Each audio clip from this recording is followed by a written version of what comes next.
What's goody world? I'm back with the homie Nick, and we have arrived at 22 versus 500. This sounds familiar. America's Defiant stand at Lanzerath Ridge. Let rock. Learn me something, Nick, man. All right, the most decorated platoon of World War II. Today we're talking about the Battle of Lanzerath Ridge, when 22 American soldiers stood their ground against 500 German paratroopers and quite possibly changed the entire outcome of the Second World War, and they didn't even know it. But first, a word from our sponsor. What is happening right now? Guns, guns, and more guns. Delete me. We're not going to use the new couch? No, the small one's iconic, plus the big one hurts. Yes. Anyway, where do you want this thing? Coffee table. Will the audience be able to see it? Yeah, I got a thing for that. Look at this. Really? A spotlight for the IRS? Ooh, I didn't think about that part. You're extra. Love you. Anyways, delete me. Super straightforward Good business. script. You give That was a good script. Throwing a nice, good, corny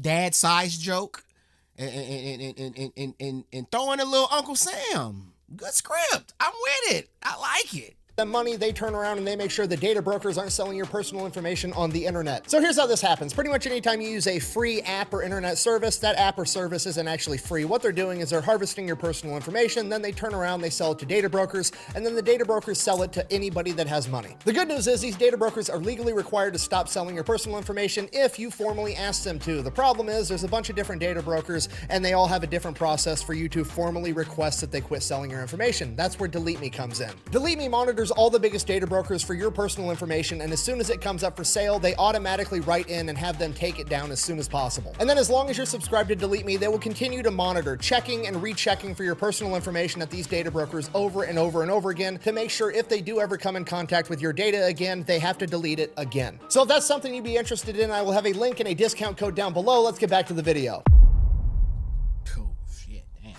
All right, important background info. September 1944. Things are not going well for Germany in World War II at this point. On the east, they have the Soviet Union Red Army closing in, and on the west, they have the Allied forces closing in as well. At this point, the Allied forces have already stormed the beach at Normandy. They've retaken North Africa. They've retaken France and Belgium, and now Allied forces are right up on the German border at the Siegfried Line. It is Germany's last line of defense, their western wall, almost 400 miles of dragon's teeth, tank traps, mines, barbed wire, and it's all covered by over 18,000 concrete reinforced bunkers with artillery and machine guns. And it is the advice of almost every high-ranking German officer that Hitler should order his men to hunker down and defend throughout the winter. But Hitler has a different idea. Hitler wants to do the exact opposite. He wants to go home with the girl that he took to prom, so to speak. Hitler got here by being overtly aggressive. He attacked Poland, and then he launched the Blitz to take over France. He attacked quickly and violently to a degree that nobody had ever seen before, taking everybody off guard. They literally called his tactics the Blitzkrieg, the Lightning War, and he wants to do that again. Rather than playing defense and waiting for the enemy to come to them, he wants to go to the enemy. He wants to launch a major offensive, and the German military only has one left in him. This is an all-or-nothing strategy, and if he fails, the war is essentially over, but that's not going to deter him. You see, along the Western Front, you have the British and the Canadians in the north, and you have the Americans in the south, and it is Hitler's strategy to launch another Blitzkrieg-style attack right down the middle, splitting the British and the Canadians from the Americans, separating the Allied forces. After splitting the Allied forces, he wants to drive the Canadians and the British to Antwerp, essentially pushing them up against the sea, creating another Dunkirk-type situation, forcing the British and Canadians to surrender, and then he hopes to broker a peace deal with America because America won't want to be the only Allied force left fighting them. Assuming that plan works, he will no longer have a Western Front to defend, and he will be able to divert his entire military to the Eastern Front to combat the Red Army. This is a Hail Mary. This is an all-or-nothing strategy, and the Germans need everything to go right if they want any chance of success. They need the weather to comply, and they need the element of surprise. Because of this, the entire offensive is going to need to run on a very tight timetable. Once they invade and knock the Allied forces on their heels, they're going to need to keep them on their heels the entire time until they've won. If even a single German unit gets hung up or delayed, it could throw off the timetable, allowing the Allied forces to regain a foothold and launch a successful defense and maybe even a counteroffensive. And that would essentially bring an end to World War II, and the European theater with the Nazis losing. The crazy part about a strategy that's this big and this time sensitive is that it could be just one small contingency of men led by one officer that's willing to fight to the bitter end that could set about a chain reaction that would bring about the end of the entire Third Reich. And what's even crazier is Hitler would probably never even find out that dude's name. Lyle Bouck was born on December 17th, 1923 in Fenton, Missouri. He grew up during the Great Depression with 5 siblings. His father was a carpenter, and as I'm sure you can imagine, there wasn't a whole lot of new construction going on during the Great Depression, so he grew up in what many of us would consider to be soul-crushing poverty. Luckily, ignorance is bliss, and young Lyle was just a kid. Whatever he experienced was normal to him. He had no idea that it was irregular for a family that large to live in a one-bedroom home with no electricity and no plumbing. He didn't know that it wasn't normal that nobody was full after dinner and that all the siblings would go out to eat dandelions and wild berries for dessert. It's interesting, man, because that's true. When you grow up, if you grew up less fortunate, my family did grow up less fortunate. When you finally of age, you got your job, you got your place, you start realizing like, damn, back then, it's like you didn't realize you was less fortunate until you were fortunate. If the neighborhood, the apartments we grew up in, all of our neighbors, all of our friends, we all lived the same life. We all went to the same school. Everybody who went to the school had the same story. There was a few people that lived in nicer areas up the street or whoever that would bring their school to that would bring their lunch to school, shit like that. And when you get older, you realize, damn, when we were younger, we just thought everybody lived like this because we were so engulfed in it. We were like we wake up in the morning with our friends, we catch the bus with our friends, we go to school, we have class, we go to football practice, baseball, and then we come home. And everybody's living the same life. It's not until you step outside or if your mom say, hey, we're going to this side of town, and you're out there like, man, what the hell? Who the hell live out here? Oh, these just the rich folks. It was just us, and then it was rich folks.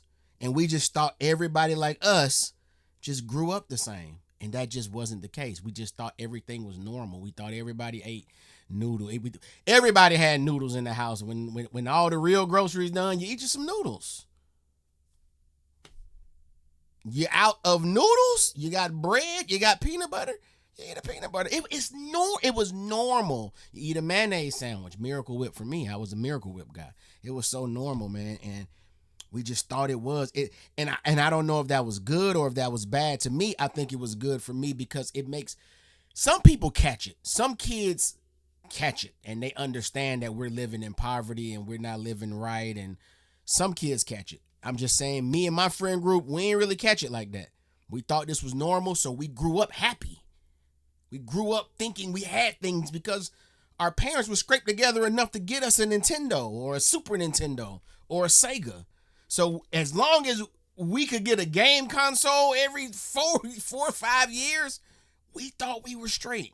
Anyways.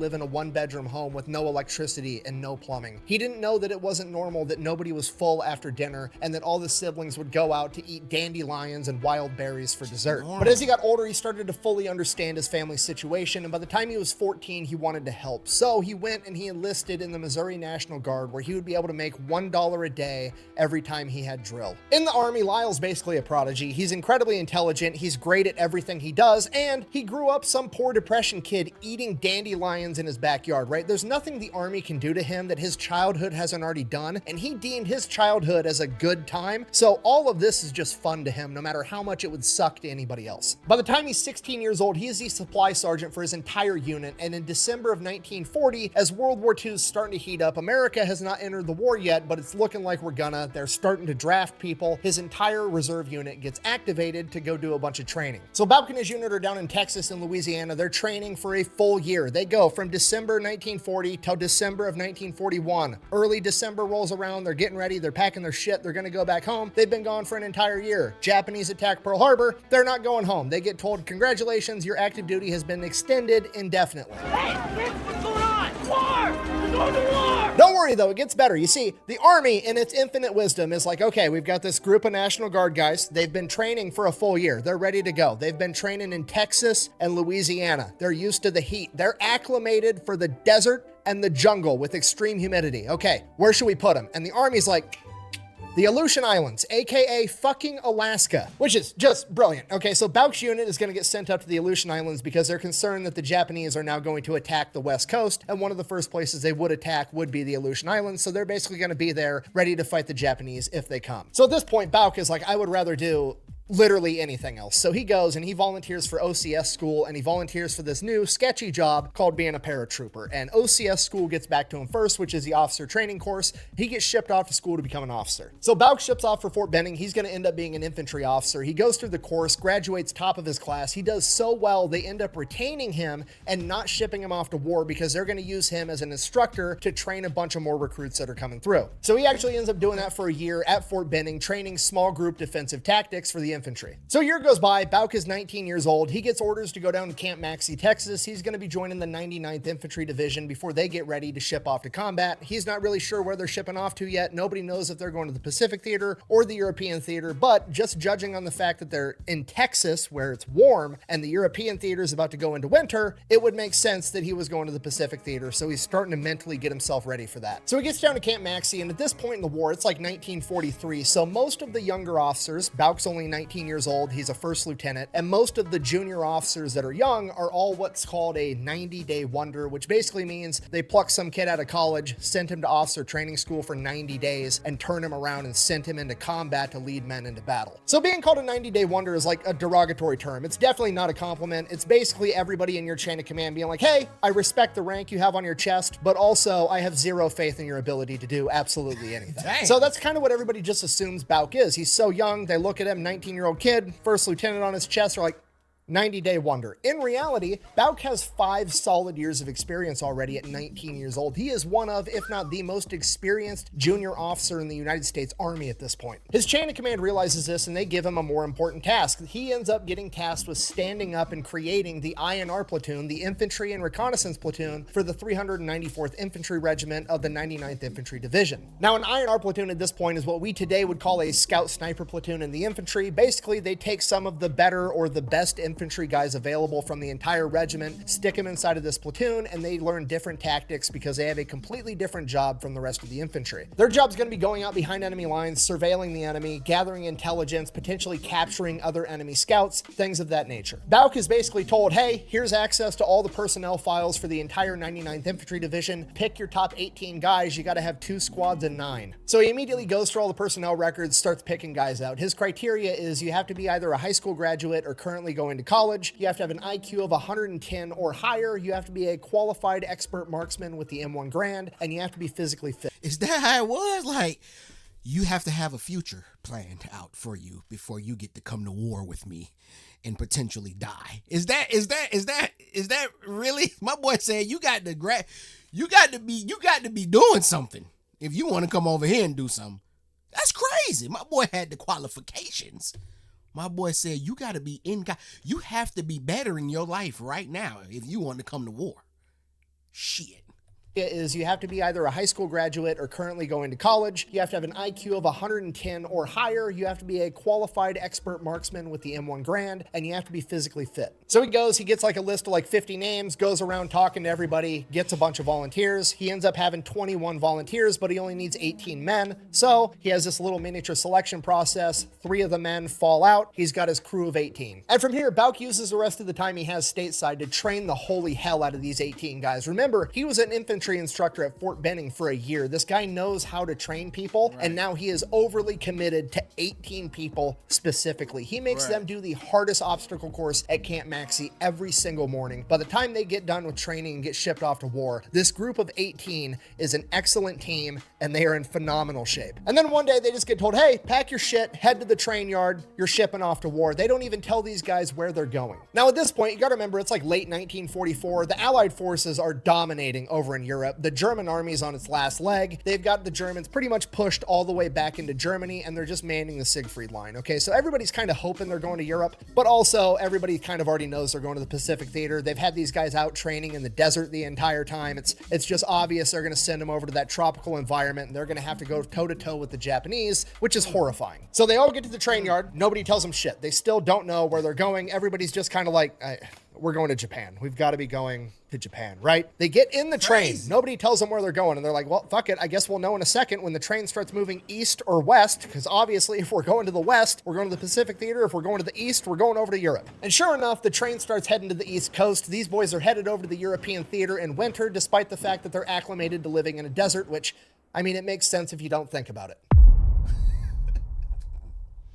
So the 99th Infantry Division gets over to Europe. They end up manning the Siegfried Line. The entire Siegfried Line on the Allied side is pretty sparsely defended. They're not anticipating the Germans are going to launch a counteroffensive and attack, so they're just kind of spread out, maintaining the area. They're going to let winter do some of the work for them because it's November in 1944. Let the Germans go in there, freeze their ass off. The Red Army's attacking them from the other front. Like, let's just wait a minute and chill is more or less a strategy. So a lot of the infantry guys on that front aren't doing a whole lot other than just securing that front line. But Bouck and the INR platoon are scouts. They're going to be going ahead and they're going to be actually scouting out the Siegfried Line. They're going to be making maps, getting spots of where all the bunkers are, where all the booby traps are, all the minefields, gathering all the intel, and trying to capture German scouts and intelligence along the way. Now, because the INR platoon is going to be sneaking up on the enemy front lines trying to gather reconnaissance, their job is a little bit more dangerous, so Bouck wants to give him and his men the best firepower they can possibly get, so he goes out to the mechanics and the engineers and asks them to make some modifications to the INR platoon's M1 carbines. Need more firepower. If you don't know, the M1 carbine is semi-automatic and it has a 15-round magazine, so they go and they end up welding two magazines together to make a bunch of 30-round magazines, and then they modify the sears inside of the carbines to make them fully automatic. So now the INR platoon is going to be running around the woods. Did them boys just put a switch? Them boys just put a switch on that thing, didn't they? Them folks just went from semi to fully. That's a switch.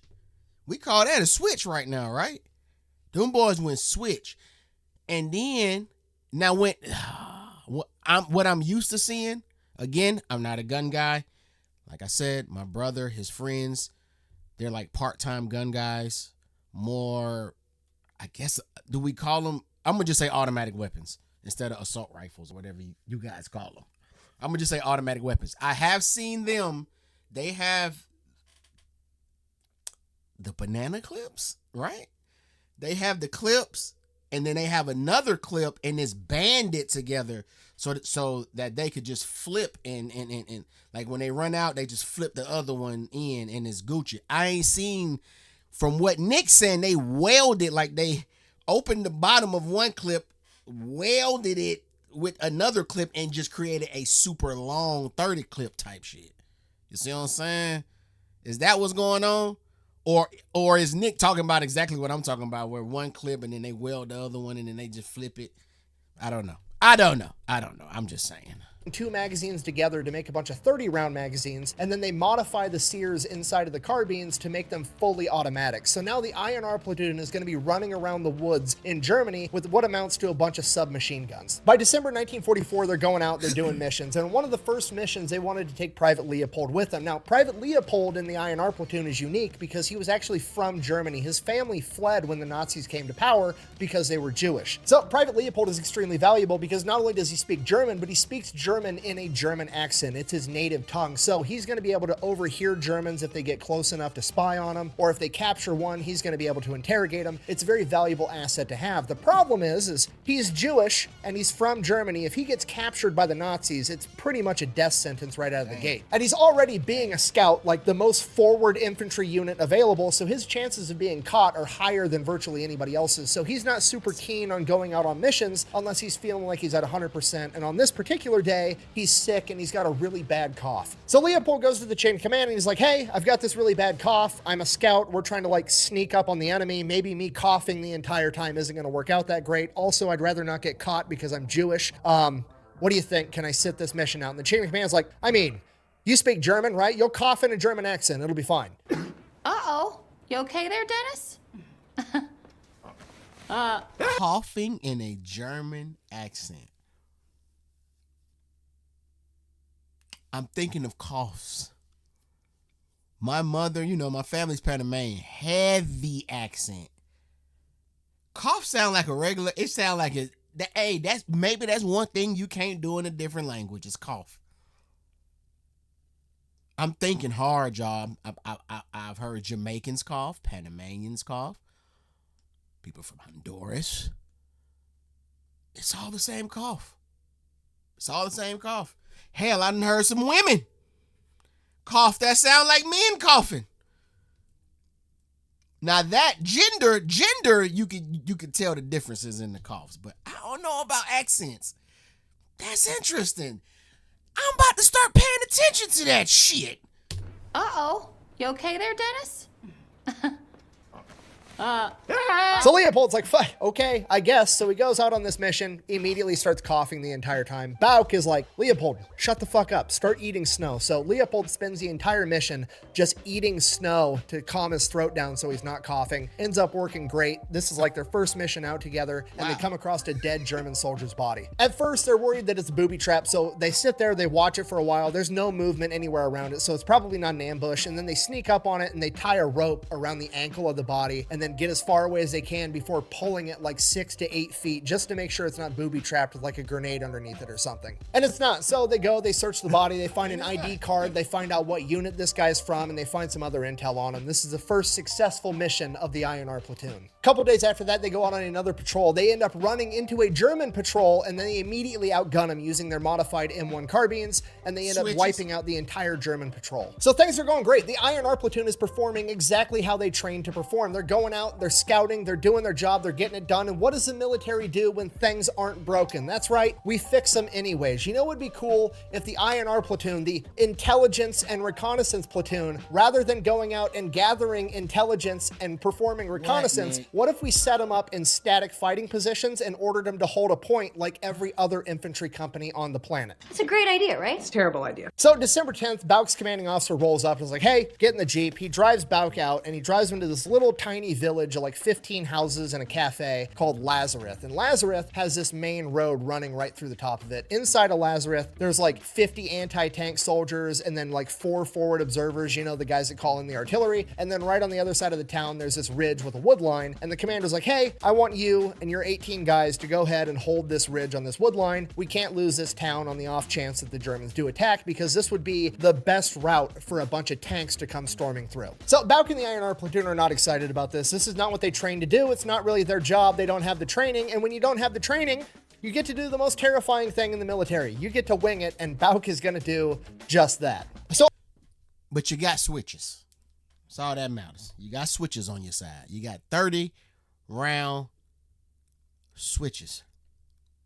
Let's go. Do the most terrifying thing in the military. You get to wing it, and Bouck is going to do just that. So obviously they're about to start stealing shit. Strategically transferring equipment to an alternate location. The finest merchandise this time ever done. On sale today. Come on down. And the best way to go about that this time is to not actually steal it. It's actually to trade stuff that they've already stolen. Acquired. You see, because the INR platoon was one of the only units actually going out scouting and engaging German scouts, they were also some of the only men on the Western Front at this point in time that had gathered memorabilia, if you will. And let's face it, everybody wants a good souvenir, right? Including supply sergeants. So Bouck gathers up all their memorabilia, goes out to the supply sergeants. He ends up trading it. He ends up getting several Browning automatic rifles, a 30 caliber machine gun, and then he ends up trading some pretty substantial pieces of memorabilia and gets a Jeep that he then convinces the mechanics to weld tank plate armor onto and mount a 50 caliber machine gun on top of, and he drives that out to Lanzerath. So the INR platoon gets all their new equipment. That's so hard. That's so cool. If that's how it look, I'm all for it. That's so hard. These ideas, this is what I'm saying. Your mind gotta be wired different to go out there and into the battlefield, the war zone, actual war zone, not the pretend shit, not the somebody at work hates me and now and we got in a fight and now none of us got fired, so we gotta go see each other and be awkward. We call it the war zone. I'm going to the war zone today, honey. You know, James hates me. Yeah, he gave me a look the other day. No, it ain't that. That ain't the war zone we talking about. We talking about real, actual war. The war that they talking about in the damn newspapers. your mind got to be wired a certain way, because that certain way allows you to come up with shit like this. Machine gun on top of, and he drives that out to Lanzerath. So the Iron Armor platoon gets all their new equipment. They head out to Lanzerath. There was a unit that was already there that had already dug foxholes, but their foxholes kind of sucked. They weren't very deep, so the Iron Armor platoon gets to work. They dig the foxholes way deeper. They go out in the woods and they cut down a bunch of 4 to 5 inch thick trees. They build it up on top and they cover the foxholes with wood as well. They camouflage the holy hell out of everything. They even dig a foxhole for the Jeep with a ramp to drive down into, so it has its own fortified fighting position. So while that's going on, Bouck goes down into town in Lanzerath. He wants to figure out everything that's going on. He wants to talk with the FOs. Hey, to everyone watching who has wartime experience, you know, in these stories we hear a lot about when they're starting to set up shop and they're building these things, and they're in like the clips he just shown, they're using the shovels as hammers. Where do they train y'all on that? Serious question. It might be a dumb question, but it's a serious question, because it's one thing to go out into the war field and you hide behind a wall or a tree. It's another thing to build your fort, to build your what does he call it? I forget. Anyways, to build your position. Do they teach you how to do that part? Is that something that happens in training, or is that just straight up know-how? Like, we out here, this is what we got to work with. Let's figure out how we gonna do this. Y'all let me know.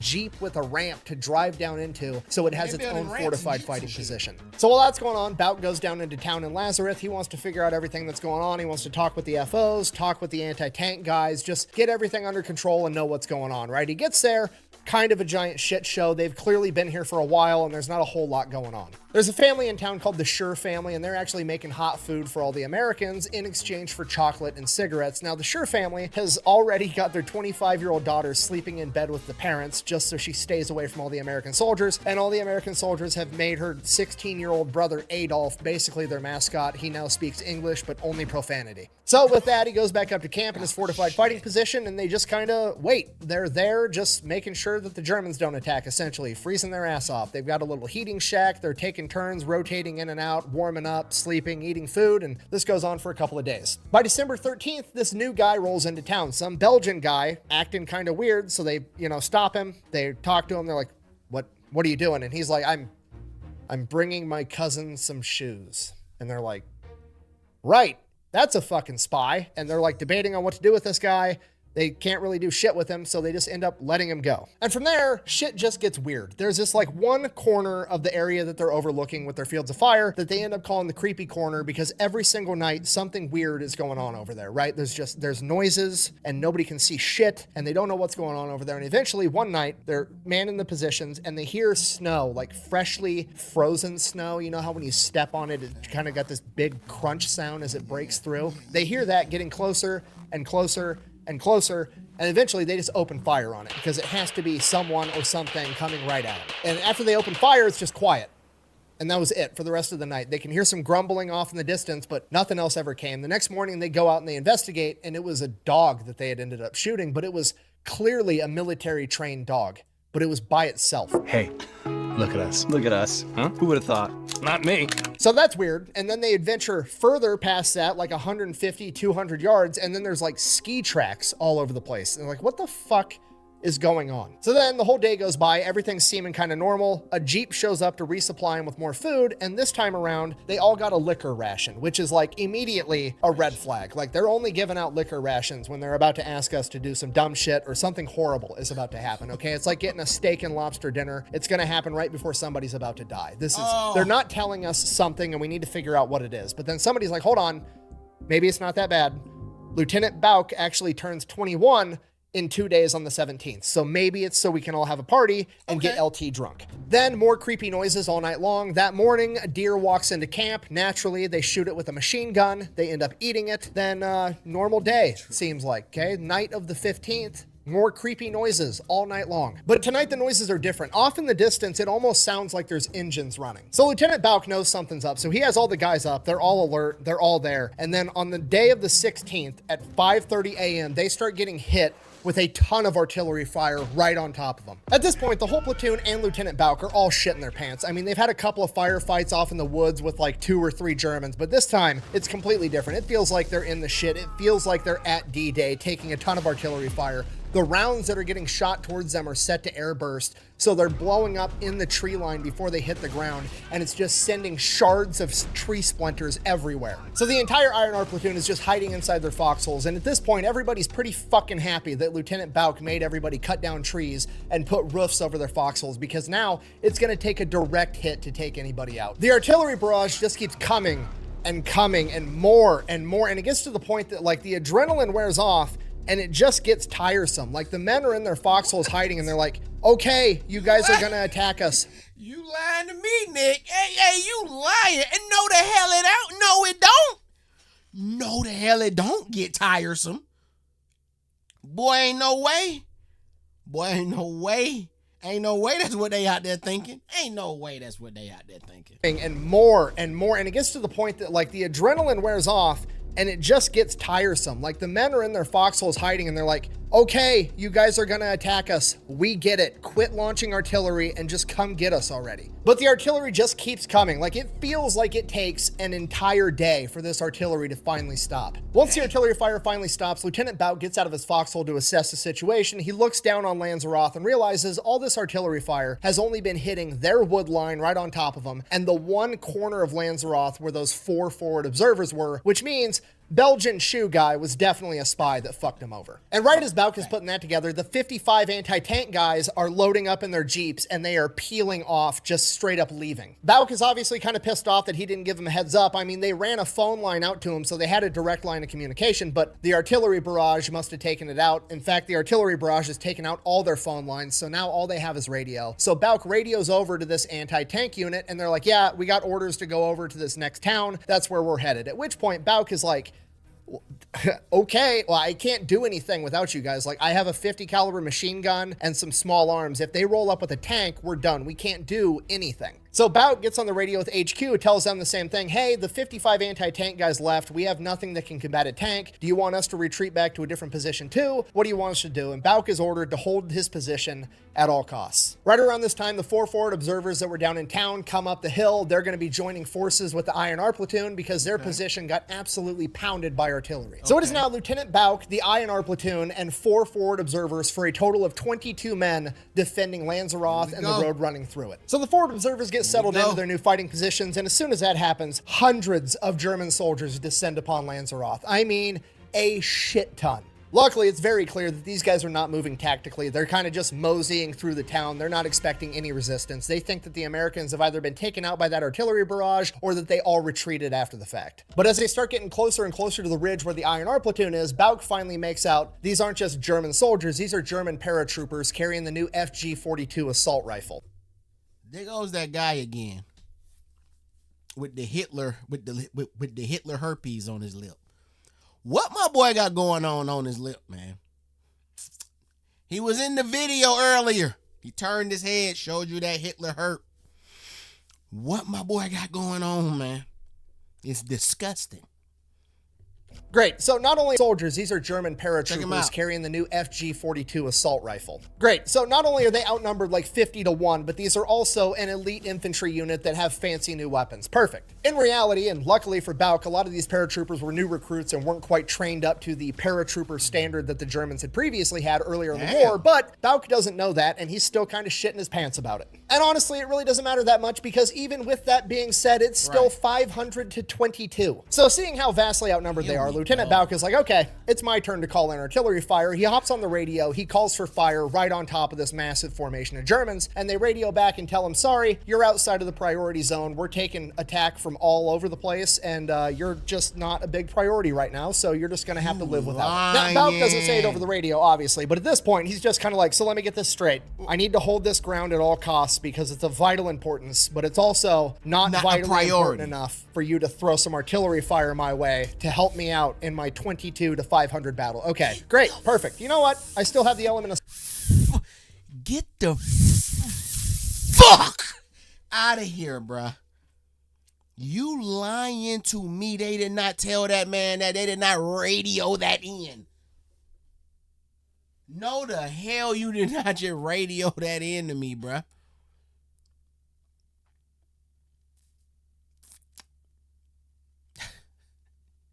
Shit is crazy. Oh, man. The military makes no sense and all the sense at the same time, man. Help me out in my 22 to 500 battle. Okay, great, perfect. You know what? I still have the element of surprise, so I've got that going for me at the very least. And as soon as he has that thought, he sets the radio down, and one of his INR platoon guys goes, sir, you might want to look at this. He turns, looks down at Lanzerath, and there's a German officer talking to a young blonde girl, and the young blonde girl is pointing directly at them, at which point bouck is like, fuck. And then immediately all the Germans scatter and take cover. So now he has nothing, and it's just straight up 22 to 500. What are you thinking? I think we're about fixing to get into a pretty good gunfight. Moments later, the Germans just bum rush the hill that the INR platoon are on top of. About midway up this hill, there's this barbed wire fence. They didn't put it up, it'd been there forever, but none of the Germans even make it there. The INR platoon is just picking them off one by one. Remember, every single one of them is an expert marksman, and these guys are just out in the open running up a hill. They don't stand a chance. The INR platoon ends up driving the Germans back. Obviously, they fall back, they regroup. Bouck is going from foxhole to foxhole, redistributing ammunition, checking on all of his guys. Everybody's okay. They've repelled the first wave of the Germans. They're probably going to get flanked now. There's nobody out there. If they get flanked, they're screwed. At this point, it feels like they've been awake for 3 days, but in reality, it's only like 9 o'clock in the morning. And like I said, they're just sitting there waiting for this flank to come. They're just going to fight till the bitter end. That's all they can really do. And they sit there and they wait and they wait. And minutes turn into hours, and then the Germans launch another attack at 11 a.m., but they're not flanking them. They're using the same strategy. They're just running up the hill, trying to run through machine gun fire like it's World War I. At this point, Bouck is like, well, this is fantastic news. Finally, somebody's given me and the INR platoon a break, and it turns out it's the enemy. So they mow them down again, push them back again. Shortly after that, a couple of Germans approach under a white flag. Bouck goes up there to meet them. The Germans just want to be able to scoop up some of their dead and wounded off the side of this ridge. And Bouck is like, sure, go ahead. You do that. We won't fire on you. Go ahead, get your guys. Bouck retreats, hoping that when he's captured, they're going to extend him the same goodwill. So the medics come out. They scoop up all the medics under the hill. The INR platoon lets them do it, just as Bouck said they would. Everything's fine and dandy, and Bouck is kind of thinking to himself, like, all right, I have the high ground. I have fortified machine gun positions. They've figured it out after the first 2 runs. They're definitely not going to try a full frontal assault where I have the high ground again. Don't try it! High ground! But the German stormtroopers, the paratroopers are like, you underestimate my power! At 1 p.m., they launch a full frontal assault for a 3rd time. And predictably so, they got the exact same results they got the first 2 times. The INR platoon guys described it as shooting clay pigeons at the state fair. Whoops, I'm gonna grab that there. High ground. Wait, are you robbing me? Then the same thing happens. The Germans fall back, they regroup. 3 p.m., they launch another full frontal attack. They get repelled again, except during this attack, they sent out so many men that the 50 caliber machine gun actually got burnt up because they were having to run it so hard to mow down so many Germans. In addition to that, they're also out of ammunition for the BARs, and Bouck's radio got shot in the middle of this firefight, so now they have no communication whatsoever. So now Bouck's making all the decisions. They've held this position longer than anybody could have ever expected them to. It's time to get the fuck out of here. So he goes, they sabotage all the Jeeps. Hey, my boy said, I know we got direct orders to never leave this bitch, but bro, we about to be out this bitch, bro. Let's go. Let's go. Let's go. We did what we did. Something ain't right. This too easy. We gotta go, dog. And as soon as it gets dark out, they're going to slip away into the forest at night and make their way back to headquarters on foot. Now, that sounds a little bit crazy, like why wouldn't you want to drive? But in reality, there's probably Germans all over the road, and this is the INR platoon. That's their whole MO, is sneaking around in the woods and going unnoticed. This is their best shot at getting out of this. So they sabotage the Jeeps, they get ready to step off, and right at dusk as they're about to leave, the Germans attack them from their flank. They get into a firefight, but the INR platoon runs completely out of ammunition and they get overrun by the Germans. And eventually the Germans just roll up to the foxholes and they yell down, you can come out or we're gonna send a grenade in. So foxhole by foxhole, the entire INR platoon surrenders. And as they come out, they're all shot up, blown up. They're all hit with shrapnel, gunshot wounds. Bouck took a bullet to the leg. nobody's doing that great. But with the exception of one forward observer by the name of Billy Queen, they're all still alive, which is pretty incredible for a 22 to 500 firefight. So the Germans get the entire INR platoon and the 3 remaining FOs all lined up, and it becomes very apparent that the Germans are gonna kill them. They're standing there with a machine gun, and right as this guy is about to let fire with this machine gun, a German officer comes running up the hill screaming, and next thing they know, the entire INR platoon is getting escorted down this hill into Lanzerath. Next thing they know, they're all getting funneled into the cafe in Lanzerath. The Germans are digging through their pockets, they're confiscating anything that's good, and the Germans confiscate all the cigarettes, and as they take all the cigarettes, they walk around and give the Americans one last cigarette, like, okay, maybe they are still gonna kill us. I have no idea what's going on. Either way, now they're all just sitting in the cafe, having their last cigarette, blown up, bleeding with bullet holes in them, and it's just dead quiet. Bouck said the loudest thing in that room was the second hand on the cuckoo clock in the corner, and it was ungodly loud. It was so quiet that in between the noises of the second hand on that cuckoo clock, Bouck could actually hear the Germans, the superior master race, across town in their aid stations screaming from their injuries. Meanwhile, him and all of his men are just sitting in the cafe, dead quiet, stone face, having a cigarette. It's like the biggest cool guy moment ever. So the INR platoon finishes their last cigarette, and then they just sit there, and they sit there, and they sit there, and they sit there, and then eventually Bouck is just trying to think to himself over that annoying ass cuckoo clock in the corner, and he just starts to get really down. He's not happy with how things went, right? He spent 6 years of his life training for this, and he goes into combat, and the first time he really goes into combat, he gets the best guys that the 99th Infantry had to offer. They let him pick the best of the best, and he took them into battle, and in one day, he got all of them captured and most likely killed, and it's all... Come on, bro. You can't be... Like, them folks told you to do that, then told you you're not important, then took all your help away. Then didn't send no help. But I get it, dog. You like to take accountability. It don't matter what them other folks was doing. It's you and those men there. You knew it was going to be you and those men there. Granted, you thought you had this help. You thought you had tank help. You thought you can call in airstrikes. I get that. But if you ask me, it ain't all on him. It ain't all on him. He took him into battle, and in one day, he got all of them captured and most likely killed, and it's all on him.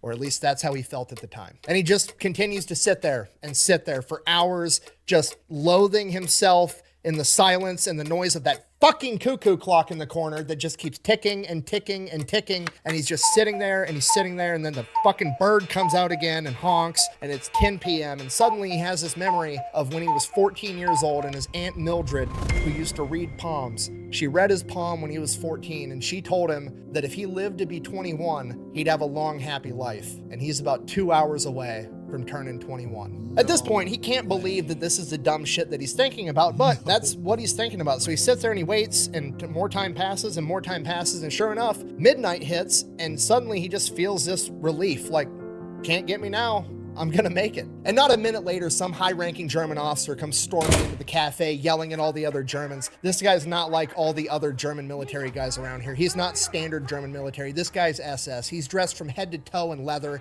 He's got the German dead skull on his hat. He's got the Knight's Iron Cross around his neck, the second highest award for valor in the German military. This dude is super important, and he is super fucking pissed off right now. Now, Bouck doesn't know it at the time, but this SS officer is yelling at all these other German officers like, why are you guys stopped? Why aren't you continuing to advance? We're on a very strict timetable. What the fuck is going on? So these German officers explain to this SS guy like, hey, there's a massive American army in this wood line. They've got tanks, they've got machine guns. We're not gonna go fight them at night. They've been fucking us up all day long. We finally captured their forward scout element. So they wait until there's enough light to actually go outside. Like 4 a.m., the Germans send out a bunch of scouts into the wood line. They don't find anything because there's nothing there to find. And they have to come to the realization that 22 dudes with small arms have been fucking them up for the past 22 hours. And they're all incredibly embarrassed. So the Germans take off, hightailing it down this road, half tracks, tanks, and then Lyle, Bouck, and the rest of the INR platoon are all getting sent to POW camps. Unfortunately, because Bouck is an officer, he's going to get separated from the rest of the guys, and they're going to separate POW camps. From here, you guys know the drill. POW camp is absolutely horrible, the worst possible thing to have to live through. He's starved to death, there's diseases, living in close proximity with other sick people, and as the war progresses, at one point, there is actually a prison break. He ends up getting recaptured, stuck back into a POW camp, and as the war continues to progress, for some reason, they keep moving him from POW camp to POW camp, and he doesn't know it at the time, but what's actually happening is the Germans are losing the war, and all the German POW camps on the eastern half of Europe are starting to move all their POWs and themselves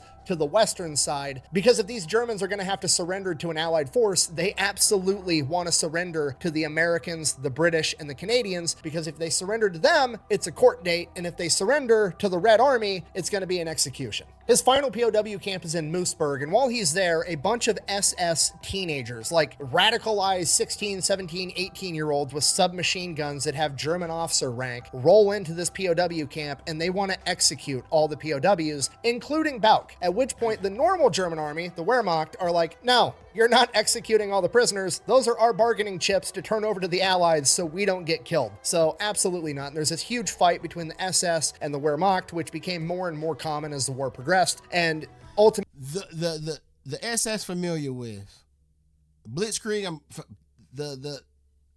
Hold on. Between the SS and the Wehrmacht, the Wehrmacht. Never heard of that. I think this is the first. Even on my Sabaton videos, I don't think I've heard Indy use that term. And so we don't get killed. So absolutely not. And there's this huge fight between the SS and the Wehrmacht, which became more and more common as the war progressed. And ultimately, the Wehrmacht won that argument, and they ended up keeping everybody alive. So Bouck got pretty lucky on that one.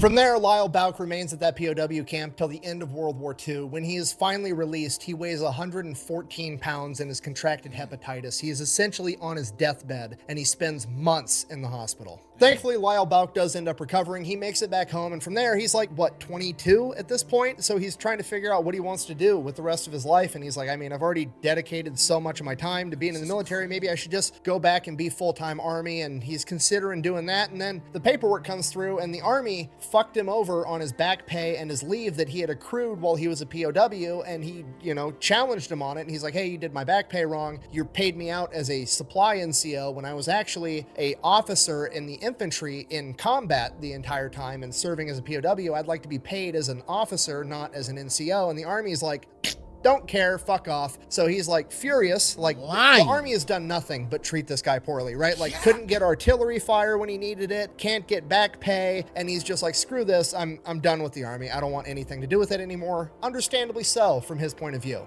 From there, he kind of hangs around town, meets his high school sweetheart, Lucy, ends up marrying her, trying to decide what he wants to do for a career. And one of the things that helped him recover from all his injuries from the war was actually a chiropractor. So that inspires him to go off and become a chiropractor himself. And from there, he just kind of gets to live happily ever after, just like his Aunt Mildred predicted when she read his palm. For 20 years, he never talked about what he did during World War II. Why would he? He thought he was a failure. He thought that he got given the chance to assemble the best men the 99th Infantry Division had to offer, and he led them into battle and got them captured and served out the majority of his time in theater as a prisoner of war. It was nothing to brag about, or at least that's how he felt. So he never really talked about it. And then one day in 1965, he got a letter from one of his men. After 20 years, the United States government was finally putting out extensive volumes of what happened during World War II, and one of the volumes was dedicated to this major German offensive in 1944, December 16th, 1944 specifically, called the Battle of the Bulge. Adolf Hitler had ordered a massive blitzkrieg-style offensive where they were going to split the American and British forces in half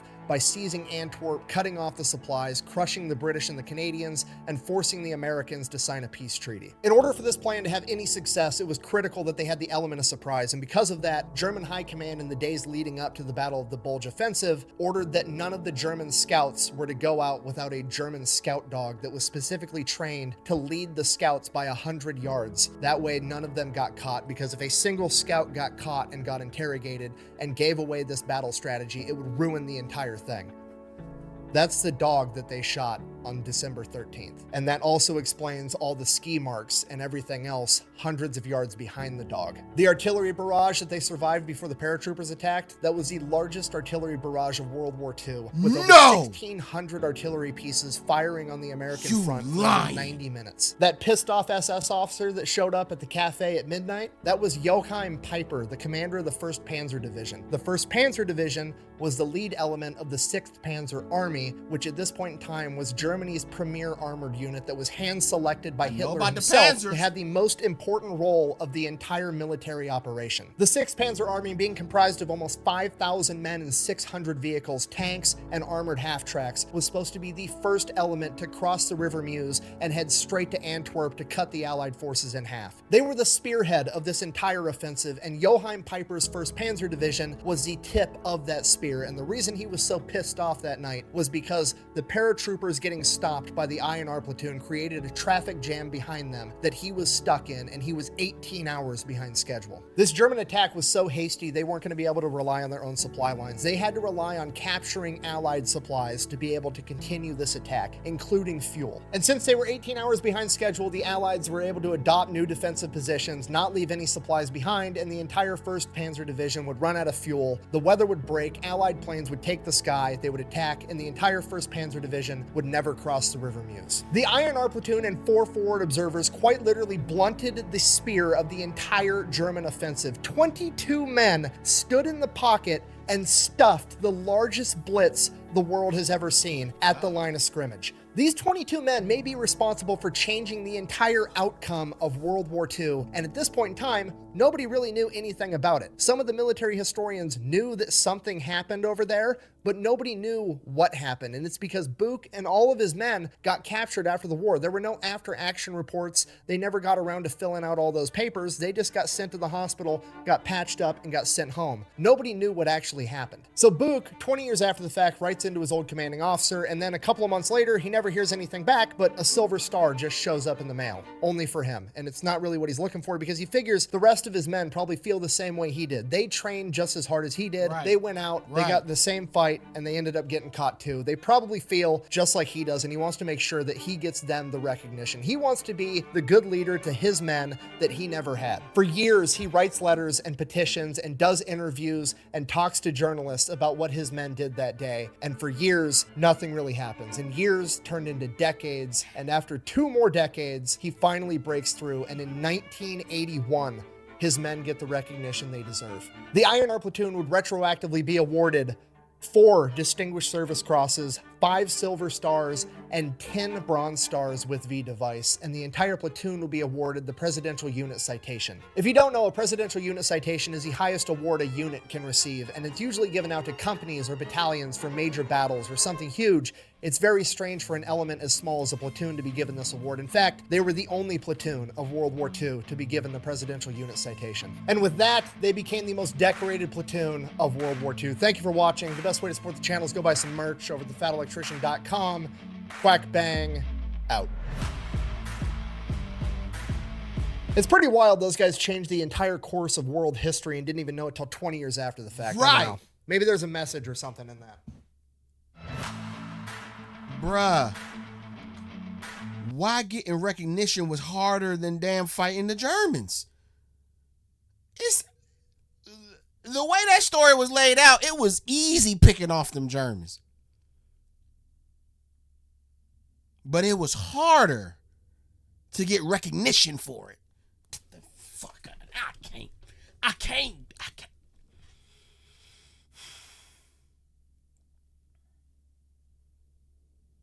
You know, I don't know, bro. I don't know, bro.